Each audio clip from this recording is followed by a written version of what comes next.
this shareholder meeting, people who are concerned for peace and justice issues, like myself, like many faith activists and peace activists in the Chicago area, Jews, Muslims, Christians, come here to remind Caterpillar that they need to stop their military sales to Israel because their bulldozers are being used to kill and destroy, not to build, as the Caterpillar hopes to build the future. They're not building a future in Israel and Palestine; they're destroying it. And we believe that that until the military sales end, the Caterpillar and us as Americans are indirectly responsible for contributing to the continuing violence. Caterpillar helps provide the state of Israel with all of its machinery that it uses to help get rid of the terrorist infrastructure in Gaza and in the West Bank, Judea, and Samaria. So essentially, we're here today to support the state of Israel in their quest to end the terrorism of Hamas. The people across the street are here to support terrorists. They're here to support Hamas. They think that Hamas should be able to bring rockets into Gaza with impunity, and they believe that the state of Israel deserves the terrorism that it has coming to it. We believe in peace. We believe in ending this conflict. We're here to show solidarity with Israel and to show that we're here for peace because we don't want Hamas to continue this war. It's been a scene of protest for the last 7 years, ever since a U.S.-made Caterpillar bulldozer killed an American peace activist, Rachel Corrie.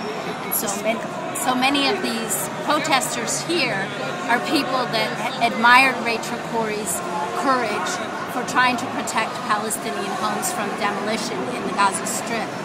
I was actually in Israel last year during Operation Cast Lead, leading a group of college students all around the country when the war broke out.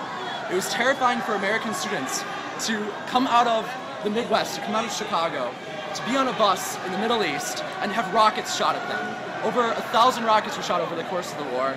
We were there for the whole 2 weeks. It was an insane time. So we know what war is like, and we want to end it. I think that the recent events are a perfect example of what's going on. As you've probably seen today in the press that was released, that 40 of the so-called activists on the Mavi Marmara were actually Al-Qaeda fighters who got on the ship illegally in Istanbul.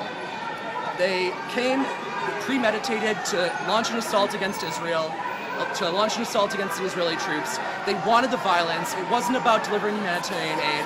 They had ample opportunity to deliver humanitarian aid either through Israel, through Egypt, or through a number of international organizations. Military occupation since 1967 of the Gaza Strip, and really the conflict began before that, has to do with U.S. support giving military assistance to one side to occupy the other.